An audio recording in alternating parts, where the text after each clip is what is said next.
Good morning, GHS. I'm Kyle Crumple with Tevin Brookins, and this is Line Direct.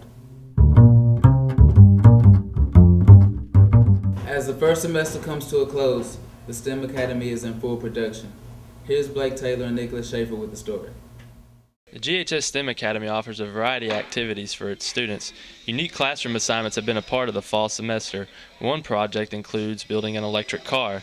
Miss Emerson's concepts of engineering and Mr. Pitt's electronics classes have combined to complete the task.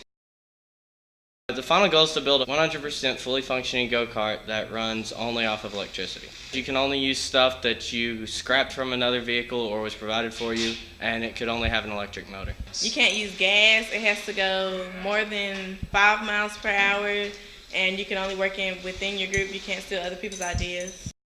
Teachers and students from the STEM Academy spent time at the YMCA testing their boats. Using only cardboard and tape, students had to maneuver the high seas under their own power.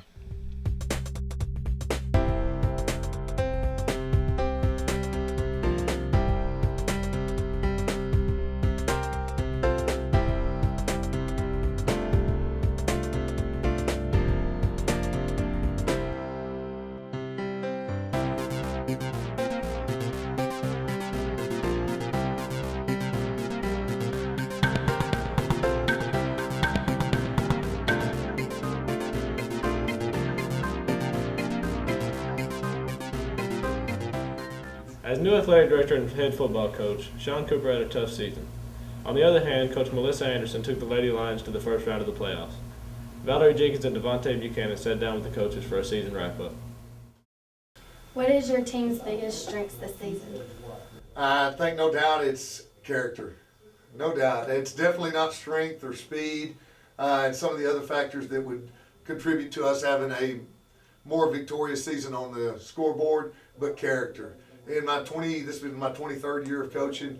I've never been around a team that was any closer than this group of 30 young men are at this point, and I've never seen a team grow up actually in age, maturity, and experience the way that these guys have during this year. So even though we're winless on the scoreboard and in the win column, we're winning in a lot of areas, and a lot of these guys are going to step up and make incredible men and workers and students in the future because of the fortitude that they've had throughout the season. Is there any highlights from the season that stands out in your head? Every week's a highlight to us. Just putting 11 guys out there on the field and wearing the black helmet with the G on the side is still a highlight for me, because I know that this is a dream for a lot of the guys that are still with us right now. It's been a dream since they were little kids to play for the Greenville Lions. It's been a dream of mine to coach for the Greenville Lions. And whereas just looking at it from the outside, it would look like we haven't had a lot of victories this year. We've had hundreds of victories as far as personal relationships, the camaraderie that we have in the field house, the practices that we have. Yesterday was one of our best practices of the season, and we're 0-9 going up against the number 15 team in the state this week. But there's been a lot of victories, and there are just countless highlights that we've had. Just the smiles on the faces of our kids when they come off the field, when they've done what they've been coached to do. That's been awesome for us. What is your team's biggest strengths this season? Our biggest strengths? I would definitely say our senior leaders, but the fact that we're really young, we've got a lot of girls coming back, so we can build that foundation and just get stronger and stronger. So, it's going to get better every year. How would you sum up your season? We had a great season. We finished third in district, and we lost to Pine Tree in our bi-district playoff game. But the volleyball team hasn't been in playoffs in about 5 or 6 years, so it's definitely a good season. It's icing on the cake to make it to playoffs. We close today's show with one last look at the district's salute to veterans.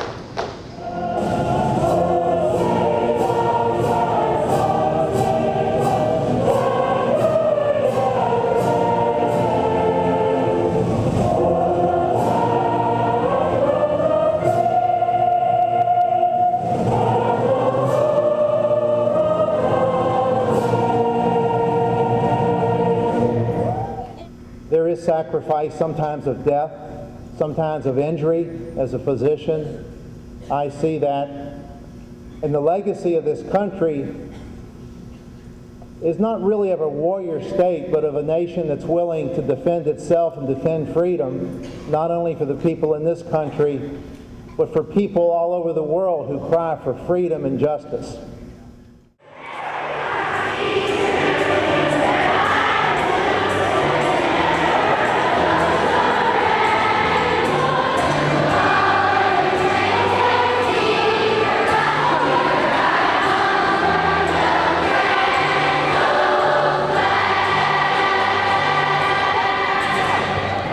Because when you look across this area and you see that flag and you see people waving that flag, you must understand that freedom isn't free.